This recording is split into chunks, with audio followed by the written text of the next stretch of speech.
All right, what's going on, everybody, and welcome. We're back here for the weekly Heated Sports Podcast. It's going to be episode 5. Thank you guys for tuning in with us, and we're just going to get rolling here. We got Justin, we got Zach, and we're just going to hit some things off here. We're just going to get started with some NBA playoff news. That's really what everybody's going to be talking about. Yeah. That's the prime sports topics right now. I'm just going to get started off here and just start ranting about the Thunder because the Oklahoma City Thunder are in deep trouble, and I'm loving it because my least favorite player in the league, Russell Westbrook, is pretty much being exposed for just being the player that he always has been. Everybody's been all hyping up the triple doubles and everything, but if we're being completely honest, like, he's been just a me player. He's just a very one-dimensional player, just driving to the basket. So the Thunder are down 0-2 right now. The Trailblazers are completely amazing. They're surprising everybody. Clearly, a lot of people picked the Thunder to win, but I mean, the Trailblazers are being that clear 3 seed, and they're taking advantage of Oklahoma City in every single way they can. It wouldn't surprise me if that ends up being a sweep. So, I mean, to be honest, it could definitely be that way. They're going to be in Oklahoma City now, so maybe they can pick up a game or two, but we'll kind of have to see. But what's some of your biggest takes so far, man, playoffs-wise? I would be ecstatic if they got swept. I hate Westbrook just as much as you do. I love it. I just feel bad for Paul George. Like, he's a great player. Yeah. He's an MVP candidate. He chose to stay there. I know. He chose to stay there, though, which shocked a lot of people. I didn't think he would, but well, it was at a party, so I think he was not sober. Yeah, probably not. Yeah. But yeah, Westbrook just proves again that he's not a playoff player, and he's just a stat machine. That's all he focuses about, I think. So yeah, I mean, I thought Steven Adams was going to be a big problem, but I mean, he's obviously still going to be a really good defender, and he's playing well, but it's really not posing too much of a threat. And the Blazers are shooting tremendously well right now. Lillard, and oh my goodness, he's another beast, and I love it because normally the Blazers always fall off in the postseason, and I've always been a Damian Lillard guy. Really, he goes very under the radar with a lot of the other like big name point guards in the league. But Damian Lillard's like very well can be like a top point guard in the league, definitely. And has been showing that right now in the playoffs. So I love it, and yeah, just the fact that they're completely demolishing the Thunder is just icing on the cake in my opinion. So. And it's good that CJ McCollum's actually showing up too. Like, he's helping Damian Lillard. It's been a huge 1-2 punch. I think we even brought that up. It's like, what duo are you taking in the series? Russell and Paul George, or are you taking McCollum and you're taking Lillard? So, I mean, clearly, Lillard and McCollum are on another level compared to the other two right now. So, I love it. We'll have to see where it goes. Yeah, right now they're down 0-2. The Thunder are, but yeah, we'll see what happens. What do you think, man? Game 3 of the Phillies-Nets series is actually going to be happening in about an hour from when we're recording. So right now the series is tied 1-1. Complete opposite performances from the Sixers between Game 1 and Game 2. Embiid might be a little healthier now, Game 3, but what do you think, man? Do you think Philly has a shot here? I mean, do you think they're going to continue the trend from Game 2 and just play well and just kind of overpower the Nets here when they're in Brooklyn now, too? I'm hoping they do that, because if they don't win, I think they're just going to lose the series in general, because they go down 2-1. They have 2 games in Brooklyn, and their crowd can be kind of nasty. And then, like, if they're just inconsistent, they're not going to play well in the 4th game in Philly. So I was thinking about that, like, home field advantage in a sense, like now that they're in Brooklyn. But I mean, it's not too far away from Philly, and Philly fans for any sport travel pretty well, and especially if they're just going up to Brooklyn, it's not too far. I mean, I definitely think there will still be a good bit of Philly fans there, but yeah, Brooklyn fans can be a whole nother level. Yeah, it's New York, too. So yeah. But I think Ben just needs to get a shot, honestly. He put up a triple double last game, but very similar. Like the Sixers are basically following Simmons. Yeah. Simmons has been the focal point. Simmons played god awful Game 1. Sixers played god awful Game 1. Came back with a nice triple double Game 2. Very dominating player in Game 2. Sixers dominated pretty much the entire game in Game 2. So it's pretty clear that what Simmons does kind of just goes for the rest of the team going forward during the game, but I think once Embiid gets healthy and back to 100%, assuming that's sooner rather than later, I think the Sixers will be okay. I definitely think this Game 3 is going to be a lot more important than very decisive compared to what maybe some other people are saying. Yeah. But it's going to be a long series, but I think Game 3 will really be a good focal point. Like you said, even. I mean, if the Nets take this game, a lot of questions will be raising about the Sixers going forward. 100%, yep. So, I mean, after the first week here, I mean, we can keep going a little bit. Our finals picks, we were both Raptors Warriors. That was both our picks, and Harrison as well when Harrison was here last week with us. So are you sticking with that pick after a couple games into the postseason? Are you a little nervous? You pretty much talked Boogie Cousins out of the postseason. I'm okay with it. I'll say Boogie's officially out for the playoffs. Do you think that's that big of a deal for the Warriors? Not many people do. Yeah. No, not at all. They know how to win without a center. Like, I They've would won say 2 you've been championships preaching without that for a while. They don't So, need a center to yeah. win basketball games, And- and he really didn't even fit in the offense Yeah. to begin with, is what you were saying. So And if they need a center, they have defensive centers. They don't need an offensive center. Put it that way. yeah, they don't need another Jordan guy Bell- scoring the baskets. Yeah. Jordan Bell can dunk it great, but like he's great at blocking shots and being in that paint. And you just think he'll be blocking the everything. starter now? Definitely, You yeah. think so? Yeah. Either that or Kevin Looney, and they're both a good combo. Like they're defensively, they're great. Offensively is not that great, but that's why you have Steph and Clay and Durant to do Exactly. that stuff. Yeah. So what do you think, dude? Now, did you have the Warriors winning at all? Like when we made our No, I picks had last Raptors week, you had the winning. Raptors winning. Yeah. You sticking with that? Like, do you Yeah. still think that's going to be the finals matchup? Kawhi played like Kawhi we knew back in 2014 with 37 points. So like I think Yeah, he took he it can over carry in that game team. two, Yeah. And Kyle Lowry actually did some work. Had 22 points. So I'll say, like, the Magic shocked a lot of people. There was a lot of upsets in general, and like that first The week- wave of like, like first all the week, first game game, ones and everything. Yeah, there was a lot of upsets. The Magic included taking that game one against the Raptors, Yeah. but Raptors bounced back in a big way. Kawhi went off, like you said. Like I 20+ definitely, points, yeah. I'll say, I still believe in the Raptors. I think that they'll probably be the team to knock out Philly in the Mm-hmm. second round. That was kind of my picks to begin with, and I'll stick with that for right now. The Raptors are just playing on a whole nother level. They have a lot more pieces, and I think the depth is the biggest key. Yeah, The Raptors have a lot Van more Fleet, depth than the Sixers, like compared to the Sixers if we're looking ahead to that second round. So it's going to be interesting, but that's kind of where I'm at. Seems like we both kind of agree. So we really don't have too many games under our belt to take a look, but we'll keep kind of going through the NBA playoffs as they continue to progress when we go week by week here. So we'll transition a little bit, sticking with the NBA, but kind of more off-season stuff. A lot of things happening, a lot of speculations happening. Even though we're still in like the current season, we're in the middle of the playoffs. But a lot of the talk around the NBA has to do with the postseason, with the off season. One of the biggest free agent classes in probably recent history, with all the big names out here. So, and the Lakers are still in pretty much everybody's coming out of everybody's mouths pretty much. We had a whole huge segment on the Lakers a little bit last week, just completely tearing them apart. But I'll take it off to you first, man. Just a little bit more. What should the Lakers do going forward? Who should they target in free agency? Like, what do you think they need to do to fix this mess that is the Lakers right now? get rid of Rob Pelinka. Just go abandon ship. Like yeah. the front office needs to just. I don't know. They just need to get rid of the front office and start over, basically. Like Jeannie Buss stays. I'll say she's there. Yeah. But like they need to start like everything over and just clean slate. They have the young talent for it. LeBron can be a leader. So what does that mean with LeBron? He can be a leader if he chooses to be. It depends on what his mood is, obviously. But will he? That's the question. Yeah. Well, if they get Jimmy Butler, I mean, it'll be kind of relevant, I guess. They're gonna overpay for him. For yeah. Sure. Oh yeah. I mean, they're gonna try to overpay for everybody. Because I feel like the only way that they're gonna attract any of these key guys, I think. And they have the money for it because it's Los Angeles. But yeah, Rob Pelinka needs to get out, and they need to hire a head coach sooner rather than later. Who do you think they'll get? You got any ideas? Ty Lue's I'll say, were you roasting me with my Ty Lue stuff last week, or was that all James? I forget. That was definitely all James. I'm just gonna shout him out here. Yeah, no, it's all good. But I think Monty Williams goes.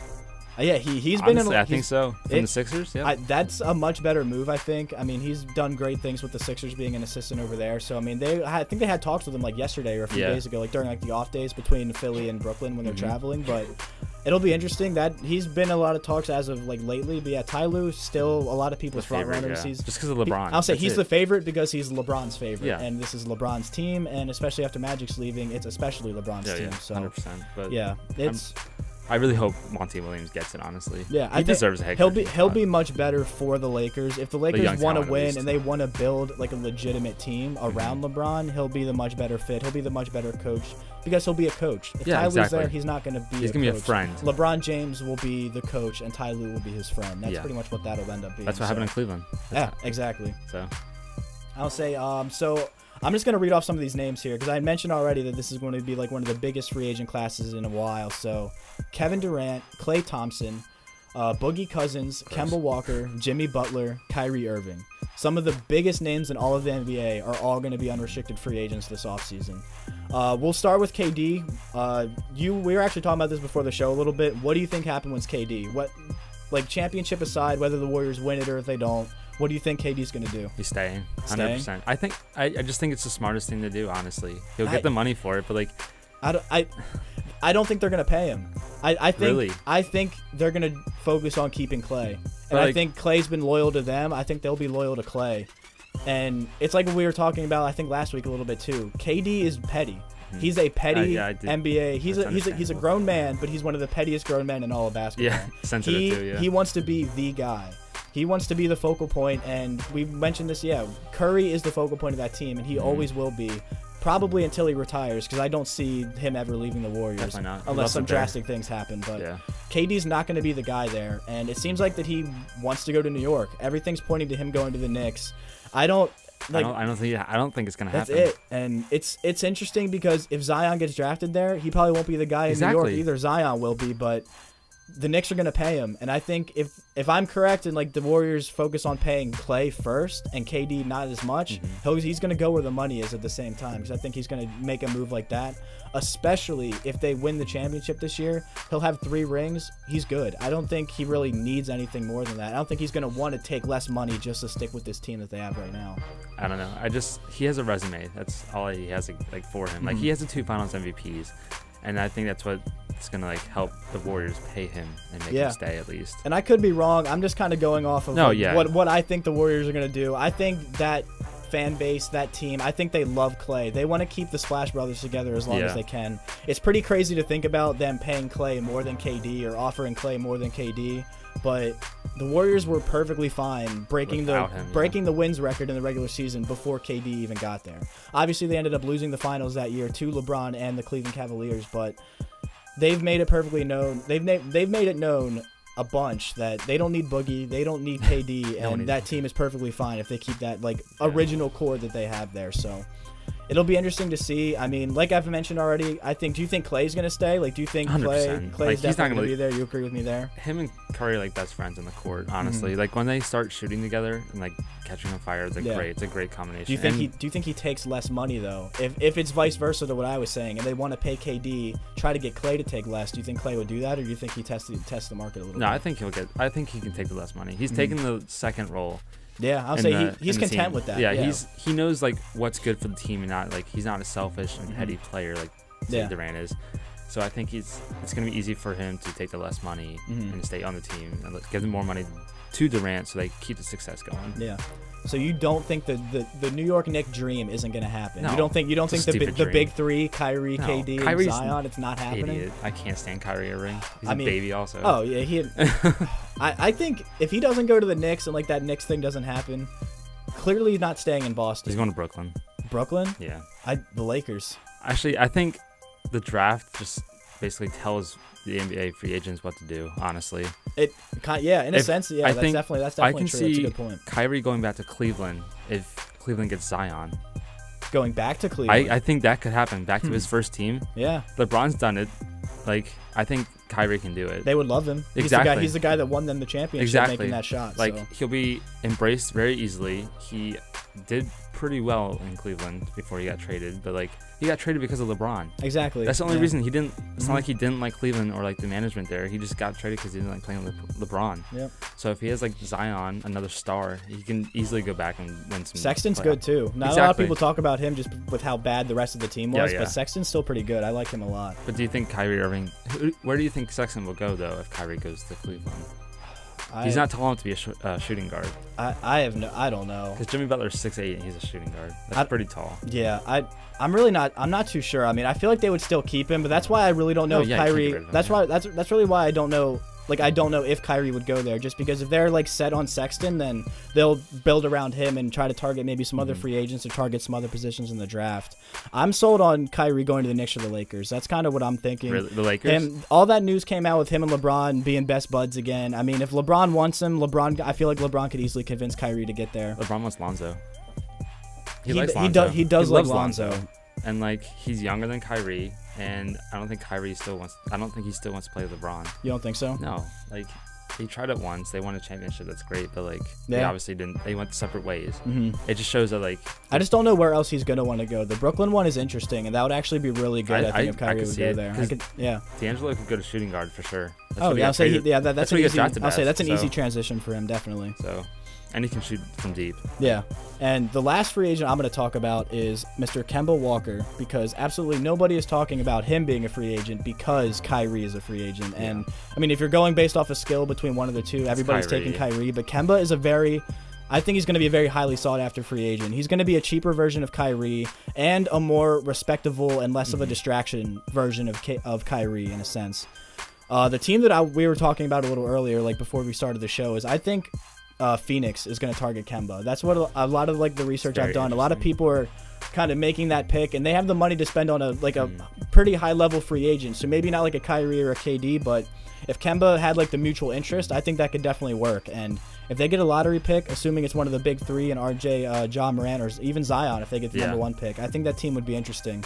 You still have Ayton, who was the number one pick last year. You have Booker, who's been a beast. So I mean, like that combination could be interesting next year. I mean, I thought they were going to be like pretty decent this year. Maybe not like playoff caliber, but I think a little bit went into the tanking aspect towards the end of the season, but I don't think they still played up to their full potential when they were trying.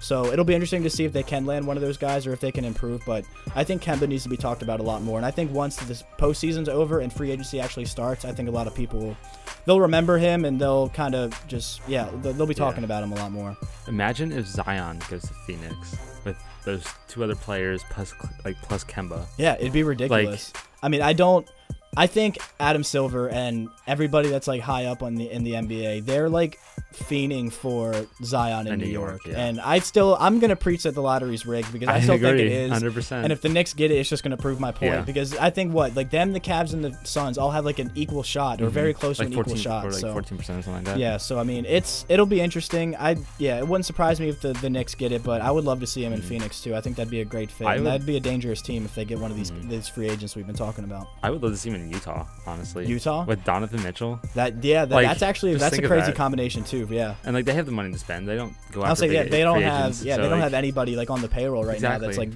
breaking their bank or anything. And like I don't know, I just think it would be really cool if we went to like a Western Conference team like that. Like either like Phoenix or Utah. Yeah, for sure. Shake out the league a little bit. Yep. Yeah, guys, I'll say that's going to be all we talk about the NBA today. Feel free to drop some comments, drop some suggestions, give us your opinions if you think we're crazy about any of these assumptions we made, or if you agree with any of us. I mean, there's a lot of crazy things happening in the postseason and in the offseason here when that comes up in a couple months. Let us know what you think. We'd love to hear any opinions you guys have on any of that stuff. We'll transition to baseball here for a few minutes, and I'm just going to talk about why I love the sport of baseball. Baseball is the sport that I grew up playing, played all through high school, and I just love it because the unexpected happens way more than in any other sport. Prime example, the Boston Red Sox are currently the third worst team in baseball, and they were the clear-cut most dominant team in all of baseball, winning the World Series last year, and it's the same exact team. This is the same exact roster to a T, and they're just playing awful. Chris Sale has an ERA above 8.5, I think, right now. And 4 losses already. Yeah, and 4 losses, which ties his loss total from last season. Chris Sale was everybody's pick for AL Cy Young this year, or most people's pick for AL Cy Young. And he's just completely falling apart. And the rest of the team isn't doing much better behind him, whether that's the pitching staff and just offensively. They can't score runs. They're not getting hits. Mookie Betts isn't playing like nearly to the level of what people expected him after his MVP level season last year. It's pretty crazy. I mean, some of the top teams in the league right now, my Brewers are one of the top teams in the National League right now. I'm a little excited about that. I mean, I kind of was on them from the beginning. They're playing really well. Christian Yelich is the clear-cut NL MVP right now. Yeah. He's just completely lighting it up. Had a 3-home-run game the other day. His 8 against the Cardinals. Yeah, it's just ridiculous numbers he's putting out there, especially power numbers. Because I mean, he wasn't known to be like much of a power guy like a few years ago. Like around when he got traded, he wasn't known as a power guy, and he's just completely lighting it up on the offensive side of the ball right now. But the best team in baseball right now is the Tampa Bay Rays, which we both kind of were hyping up a few weeks ago when we made our picks. I didn't expect them to be playing nearly this well. They have a solid lead on that division, ahead of the Yankees, ahead of the Red Sox, clearly being at the bottom of the rankings there. But the Rays, they're lighting it up right now. What do you think, dude? They're the only team in that division with a winning record. Yo, that's true. Is that wow? Blake Snell is gonna win Cy Young again. I think he's great. The way he pitches is just amazing. You're right. Yeah, the Yankees are 8-9 right now, and that's second place. That's crazy. Yeah, I didn't realize that. And the Orioles aren't a threat at all. Blue Jays aren't a threat. No. Red Sox, if they can get their stuff together, they could be a threat. But I see them, even with the hot start and the slow start the other two teams got, they can run away to the division even if they slow down a little bit. Oh yeah. I'll say something else I got here too. The Astros are on fire right now. 10-game win I'll say I think they had 10, maybe it's 11 games by now. But yeah, they're on a crazy win streak, surpassing the Mariners, who told you they were lighting it up for the first week or two, and they've not completely fallen apart, but they're getting back to what we expected the Mariners to be. Astros are now being what we expected the Astros to be. They're my World Series pick from the beginning, and Verlander's been lighting it up the last couple starts. Altuve's just hitting home run after home run, which talk about a guy that's not supposed supposed to be a power hitter, just like completely lighting it up. 5'7" or something like that. Yeah, it's ridiculous. I love it. I love Altuve, and yeah, he's just lighting it up, and the rest of the team's just following right behind him. So I'm excited for the Astros. The Phillies, on the other hand, are also winning the East right now. They pretty tough series against the Mets. I think right now they're 2 games ahead of the Mets, which I'm still kind of a fan of because I was hyping up the Mets a lot too. No. Right now they're a game and a half above the Mets. They scare me. And the Mets do? No, the Phillies. They're scaring me. Like not even offensively. Like just pitching. They're just complete 180. The pitching staff is hit or miss, but even on the offensive side, they blew out the Marlins in the first game of the series last week, and then they got blown out the second game. So it baffles me how 180 they can be in like back-to-back games. The bullpen is still something that's just scares the living Christ out of me. Like the bullpen is just awful right now. They need to make some type of moves. Obviously, they probably won't happen till later, closer to the All-Star break, but it needs to happen. I still want Keuchel. I mean, a lot of people are saying Kimbrel, and Kimbrel would be great, but I think you can get Keuchel for a lot cheaper, and especially now that Pivetta got demoted to the minors, they need another key starter. He's a lefty. And yeah, I'll say we have no lefties on the Phillies pitching staff whatsoever. I think two lefties in the entire bullpen. Pitching staff, yeah. It's pretty insane. Keuchel would be a great guy to add in right in the middle of that rotation with Arrieta and Nola. It would be perfect, and I'm literally going to preach it in every single episode until we just stop doing them, which is going to be in years from now, so we don't even got to worry about it because it's going to happen, so it's fine. Exactly. He's a consistent starter. Yeah, I don't even think people are talking about it now. The season's 2 or 3 weeks underway, and they just forgot about it. 2 huge free agents are still free agents, and everybody's forgotten about it, and I'm going to keep talking about it because I need to see them signed. Please with Philly, but if not, just somewhere, because it's just making me antsy at this point. They deserve to play. I need to see these guys in the league again, and it's just sad that they're not, but hopefully something happens here soon. But yeah, we are going to transition here, guys. We're going to get our guest on here for the week. Quick kind of introduction here to what we're going to be doing from now on. A lot of times we've been having some special guests that are outside of Heated Sports coming onto the show. From now on, we kind of are just going to get you guys introduced to a lot of the members of our Heated Sports team that we have. So today we're going to have Kevin Eagleson on. He's been a writer for us here. He's been a part of the team from the beginning. He's a big NFL guy, fantasy football guy as well. So we're going to get him on the show here. And you guys have seen a few of the other members already. We had James and Harrison, who are both a part of Heated Sports last week on the show. So we got to talk to them a lot. And you're going to see a lot of those faces here from here on out on every show. So we all have a lot of very different things to say. We have a lot of very different areas of expertise when it comes to sports. So I mean, we're gonna get a bunch of different members of the team on throughout the episodes, and yeah, just let us know if you like any of these guys' opinions, who you liked, what you liked about what they were saying, some of their hot takes that they're going to be giving when they're on the shows here. So we'll take a quick break, guys, and we're gonna get Kevin on and talk some NFL news here. So we'll be right back.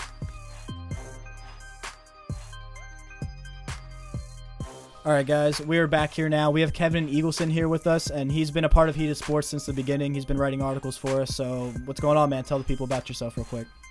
Yeah, just want to start off by saying I appreciate y'all for having me on. Heated Sports definitely got a lot going for him right now, and I've been writing since the beginning, specializing in the NFL and eventually fantasy football. I am an absolute dominant force in my fantasy football league. 2-time champion out of 3 years, so I have that. Shout out to Paolo as always. Hoping for the best next year as well. What happened to the third year? Don't want to talk about it? All right, yeah, no worries. Todd Gurley happened. All right, yeah, we'll cut that out. It's fine. All right, man. Yeah, what do you got for me to start off? Who's going number 1 this year? I mean, Kyler Murray. It's not true. It's obvious. It is obvious. It's not obvious. No doubt, no question. But I don't understand why it's obvious. Why would they draft Rosen then? Bro, you can't blame Rosen for his troubles. They drafted Rosen before they had Cliff Kingsbury, before they even knew Kyler was going to be in the NFL draft. That's true. He was drafted, and everybody probably just assumed that he was going into the MLB when he got drafted top 10. I mean, that's true. I don't know. They have to give more than 1 year, I guess. I mean, I think I'm not saying it's a bad thing. I think your thing is that, and just correct me if I'm wrong, you're a believer in Rosen. I honestly Rosen. think he can be a good quarterback if he just actually plays the entire year and has no distractions around him. Mm-hmm. He can be a consistent quarterback. He wasn't great at UCLA, but NFL is different. Do you like Rosen? I personally really dislike Josh Rosen. That being said, it is a highly unfortunate situation that they have in Arizona. Really, nobody is going to win right now. The management, if they go ahead and draft Kyler number 1, they're basically putting their hands up. They're saying, yeah, last year we messed up. All right, guys, sorry about that. We had a few technical difficulties here with our mics, but we're back now. And Kev, one of us likes Josh Rosen a lot. Me, personally, I can't stand him as a quarterback, and I think they need to move on from him. What do you think, dude? Do you actually like Josh Rosen? Can't stand him. I felt that way before he was even drafted, just the comments that he's made, the way he carries himself. I just wasn't really a big fan of him. And then, obviously, he wasn't able to kind of put his money where his mouth was come time when he was a starting quarterback. So, overall, I just not really a big fan of his personality. But that being said, it is a very unfortunate situation that they have over there in Arizona. He has only had 1 year, and that's not enough time to really get a good read-in on a quarterback, especially being how terrible their offensive line was. I mean, mixing a rookie quarterback. It wasn't all his fault. Exactly. Sure. Mixing a rookie quarterback with a porous offensive line, horrible combination. He really has not had a fair chance at playing in the NFL. But it does look like the Cardinals are going to change directions here and draft Kyler Murray. So depressing. I don't think that's a smart move at all. I seriously, like, move. I don't think so. If it was anybody, like, literally, I just hate Josh Rosen, like, with a passion. Like, if it was anybody else, like, in this situation, and maybe it was just, like, a slightly better prospect or a better quarterback, I'd probably go against it. But I think if you're, clearly the Cardinals are starting from scratch. Larry Fitzgerald's retiring in a year or two. You are completely starting from scratch. It's been a year. You can basically take the L now and just kind of say, hey, we messed up. We're assuming a second-round pick. We're getting a second-round pick for this guy that we messed up on last year. We're building around the guy that we think is the guy now in Kyler Murray. I think he's a much better prospect that the fans will build, like welcome and build around compared to a Josh Rosen. I think it's a smart move. It's going to be awkward at first, and obviously it's going to have to pan out. So the Cardinals need to take him if they 100% firmly believe that it's going to work. And I think that they do, and that's why it's going to happen. But if they don't, then you need to stick it out with Rosen. But I think if you're trying to rebuild your franchise and you're just looking at the two guys, no other like circumstances, no other, hey, we already have Rosen on our team. If you're looking at these two guys, who do you want? I think most people are going to take Kyler Murray. That's just kind of what I'm thinking, and that's my main argument, honestly. Looking forward, a couple years down the line, maybe 5-10 years later, they're looking back at this situation. Kyler Murray's maybe won him a Super Bowl, maybe has a league MVP. They are not going to think twice about what they did. It's going to change the organization as a whole. I mean, it could change the next decade for the Cardinals, and for the better, it looks like. At least I believe personally. Yeah. So honestly, I think from a couple years from now, they're going to look back and they're going to know they made the right decision. And you're clear on Bosa. I don't. You're 100% Bosa, right? Yeah. Bosa's, no chance.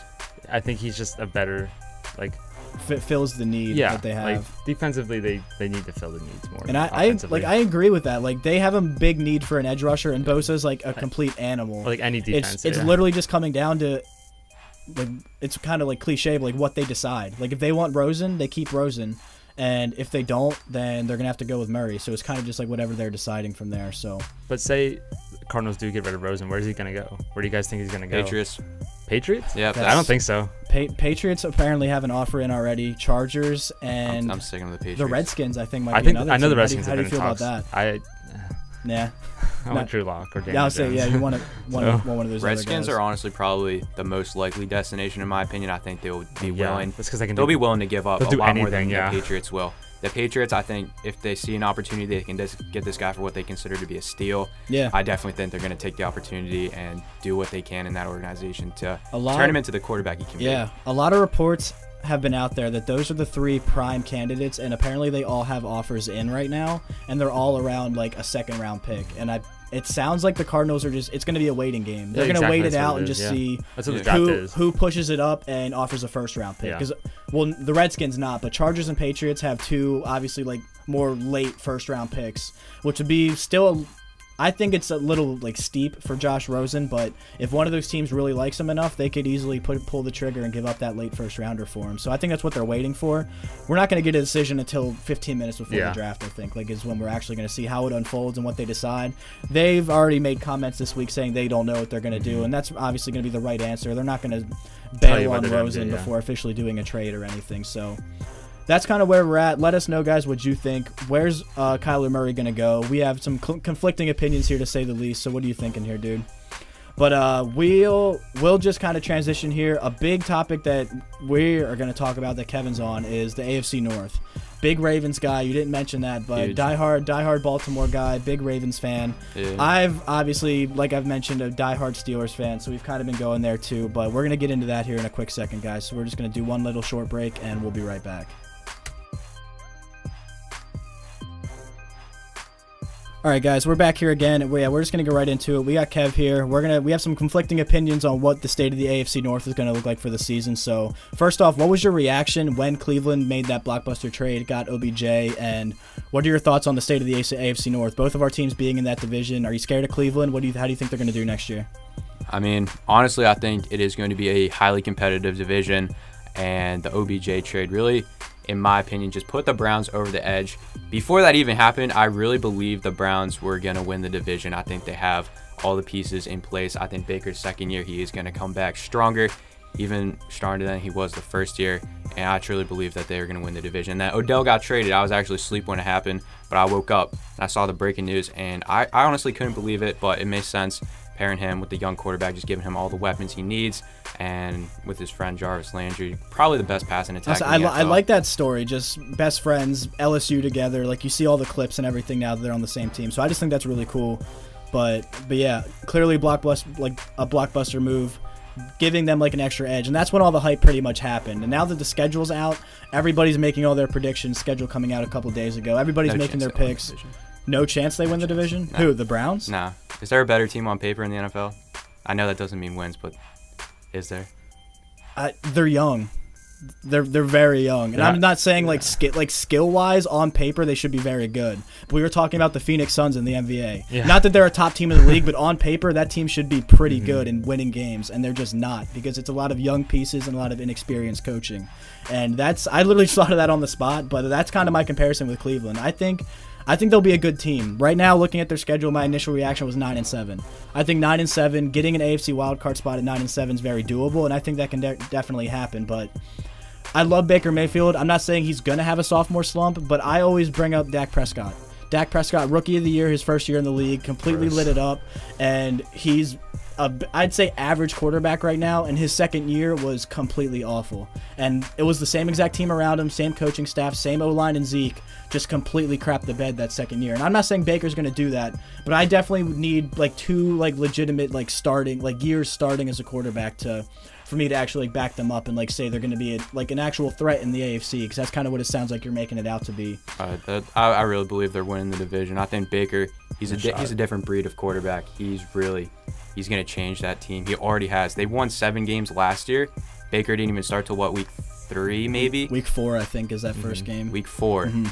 And you're telling me that they can't win maybe 3 or 4 more games with Odell on the roster, with Kareem Hunt for half the season. I think a lot of people are forgetting they signed Kareem Hunt. About Kareem Hunt. He's a top 3 running back in the league easy. 6-8 games, I think. But he'll be there for that late playoff push and everything. It's going to be insane. Yeah, it'll be. Nick Chubb is probably easily top 10. I'd say even closer to top 5. Top 5? Yeah. What?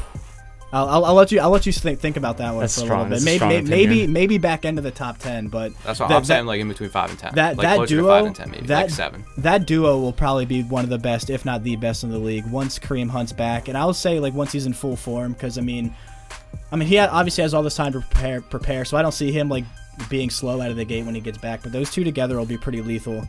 It's just on paper, I still like my Steelers to win the division, and it's not just that the star power or the skill of the team, but you have that experience. I'm not a huge fan of Tomlin, but Tomlin knows how to win football games. I don't think the Steelers are going to go anywhere.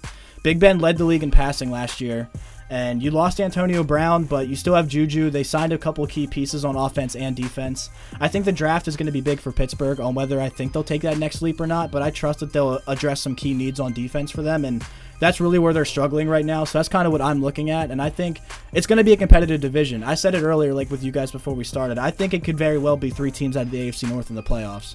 Whether that's a combination of Cleveland winning the division, Pittsburgh and Baltimore as a wild card, or I don't think Baltimore will win it. I think they could definitely be a wild card team, though, but I'll say Pittsburgh, vice versa, Pittsburgh winning it or Cleveland winning it.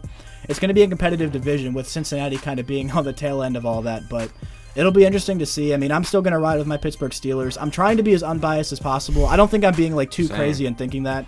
I'm hyping up the you wrong are. team. And, no, and I respect that. A lot of people are like it's conflicting. Like a lot of people I've seen are on both sides, and even like a lot of the experts throughout the week are kind of going back and forth. Like Colin and like Skip Bayless are two big guys that have been hyping up Pittsburgh. Pretty much everybody else is hyping up Cleveland and going on that train. Colin loves Pittsburgh. I was gonna say he loves Pittsburgh. And like I'm not saying like there's a right or wrong answer. Like it's way too early to really tell or make any legit predictions. But it's pretty interesting, and I'm excited to watch it unfold regardless. But Zach, you've been kind of like the mediator, like watching this all go down. I mean, like what are your picks? Like what do you think like about the two sides? Like what do you think are some like what do you agree with? Maybe not so much agree with. What do you think, dude? I don't think Cleveland's gonna win the division at least. Who's winning? I think Steelers. No chance. No. Steelers go 10-6. Cleveland 9-7. Baltimore 8-8. I truly don't believe either Antonio Brown or Le'Veon Bell were the problems in Pittsburgh. What? I think Mike Tomlin's the problem. I really do. I agree with that.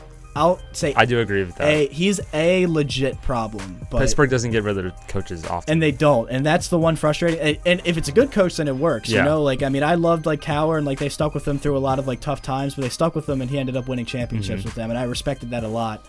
I didn't mind Tomlin out of the gate. He won a Super Bowl, which I'll argue that it was with a lot of Cowher's players that he developed and everything, but Tomlin... You have to have control of the locker room. Yeah, he can't handle players. And this is my make or break year for him. I think AB and Le'Veon Bell were pretty big problems. I'm not saying the two of them were all the issues like to begin on with. The field? There's a lot. Just no, like on the field they're great players, but there's so many other like mental things, so many outside distractions that they were causing and bringing to this team that it's tough to handle. And it sounds like that locker room wasn't a healthy one with especially with AB in there. Like a lot of the stories like going to AB being very toxic in that locker room. So I think it's a lot of very motivated guys now. They've never been underdogs before. It's a lot of motivated young guys and a lot of guys that specifically want to be on that team, want to play for this team and this coaching staff. I think it's a make or break year for Tomlin. His main excuse was it's the players. You have diva players and it's hard to control them. Now they're gone. They're both gone. It's all on Tomlin to take this team to the next level where they should have been the last couple years, and obviously were very disappointing. You still have a very potentially good team. Do something with it, because I think your excuses are all gone now. You have a Hall of Fame quarterback, you have a lot of young offensive weapons and an above average defense. You need to make something work with it. A big disappointment not making the playoffs last year, but I definitely think Tomlin is a problem, but I'll wait to roast him until after this season and see how it unfolds first. I think one of the biggest problems was Le'Veon Bell. He wasn't even there like in the state of Pennsylvania the entire season. He still caused problems outside of that team. So I could almost counter that. I would say that almost motivated James Conner. I don't know if Le'Veon Bell, if maybe he got injured and was out the entire season. I don't know if James Conner steps up the same way that he did. It's interesting knowing that every game might be his last. Le'Veon Bell might be back the next week. He gave it his all every week. I feel like James Conner has like other motivators. Like he definitely he's does, came back from like cancer and stuff like that. So like he has a career he wants to like live through, but like I feel like Le'Veon isn't a big problem to James Conner, but like to the team he was definitely a big problem. Yeah, I mean my biggest thing with Le'Veon was the drama early in the season. Like if you're planning on sitting out for the season, which it sounds like that was his plan all along, you need to let your team know that. They all believed that he was coming back after the first couple weeks, and when he just completely just bombed everybody and said, yeah, no, I don't know when I'm coming back. I'm probably not coming back at all. That was a lot of distrust with the team, and a lot of players didn't like that very much.